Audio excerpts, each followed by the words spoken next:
समय को प्रदान करने के लिए उत्तर प्रदेश की यशस्वी माननीय मुख्यमंत्री महोदय एवं कार्यवाहक जनमानस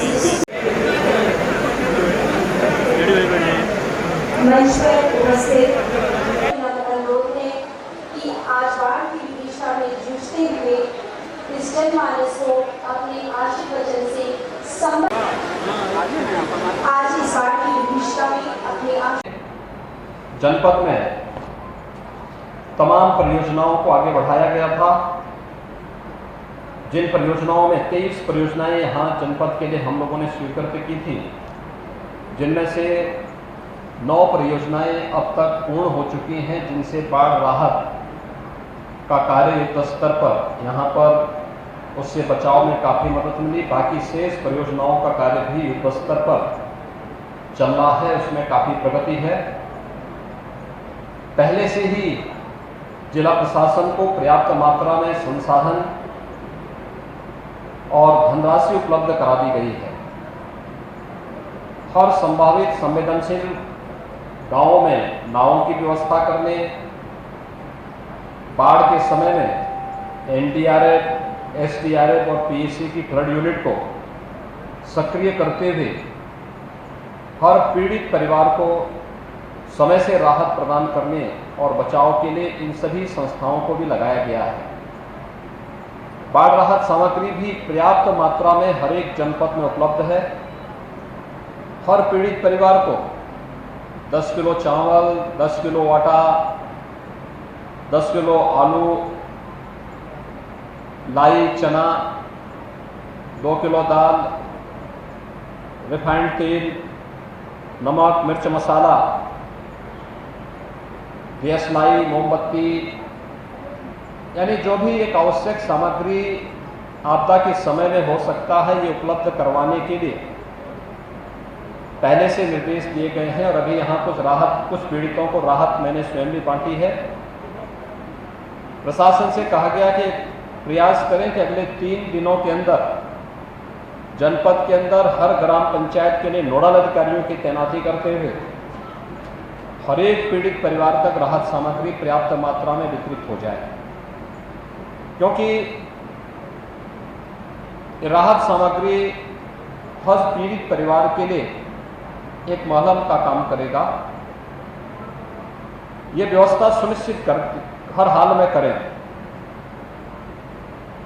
इसके लिए जनप्रतिनिधियों का मार्गदर्शन लेते हुए, उनका सहयोग लेते हुए, से अगर किसी पीड़ित परिवार की मृत्यु हो जाए बाढ़ के कारण, उसको तत्काल वहां पर राहत, उस परिवार को राहत देने के लिए 4 लाख रुपए की सहायता उस परिवार को उपलब्ध हो जाए। यह भी व्यवस्था की गई है कि किसी भी ऐसे किसान के लिए अगर वह इस आपदा की चपेट में आता है तो मुख्यमंत्री कृषक दुर्घटना बीमा के अंतर्गत किसान को और बटाईदार को 5 लाख रुपए की बीमा की सुविधा उसको तत्काल उपलब्ध करा करके राशि प्रभावित पीड़ित परिवार को उपलब्ध हो जाए। किसानों के पशुधन को अगर नुकसान होता है, भैंस है, गाय है, घोड़ा है, बकरी है, मुर्गी है, आपदा के कारण अगर उसे नुकसान होता है, क्षति पहुंचती है, तो उन्हें भी आर्थिक सहायता का प्रावधान कर दिया गया है।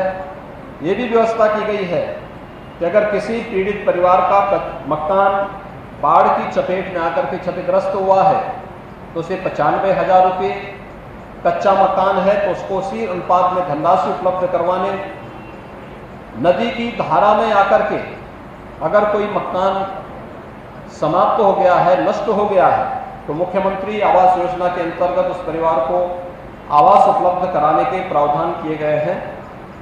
ये भी व्यवस्था की गई है। प्रशासन को स्पष्ट निर्देश दे दिए गए हैं कि बाढ़ और बरसाती जल के कारण भारी पैमाने पर फसल को नुकसान हुआ है, इसका समय से सर्वेक्षण करवा करके सभी किसानों को समय से इसका मुआवजा भी मिल जाए, इसकी व्यवस्था के लिए प्रशासन को स्पष्ट निर्देश दिए गए हैं। भाइयों बहनों, हम सबको सतर्क रहना होगा भी। क्योंकि बरसात का पानी अब धीरे धीरे अभी घट रहा है, बाढ़ का पानी भी घट रहा है, लेकिन इसमें सावधानी इसी में बरतने की आवश्यकता है। सावधानी इस रूप में कि इसके बाद इंसेफ्लाइटिस, मलेरिया, डेंगू, कालाजार, चिकनगुनिया, ये तमाम प्रकार की बीमारियां आने की संभावना रहती है। 5 तारीख यानी कल से एक विशेष अभियान हर एक जनपद में प्रारंभ हो रहा है। इसके लिए सीनियर अधिकारी भी हर जनपद में पहुंच रहे हैं। जनप्रतिनिधियों के निर्देशन में हर एक जगह स्वच्छता का, सैनिटाइजेशन का, छिड़काव का, लोगों को शुद्ध पेयजल या पानी गर्म पी करके लोग सेवन करें। संरक्षण वरदान हम सभी को समय समय पर प्राप्त होता है और ये आशा एवं पूर्ण विश्वास के जनपद महराजगंज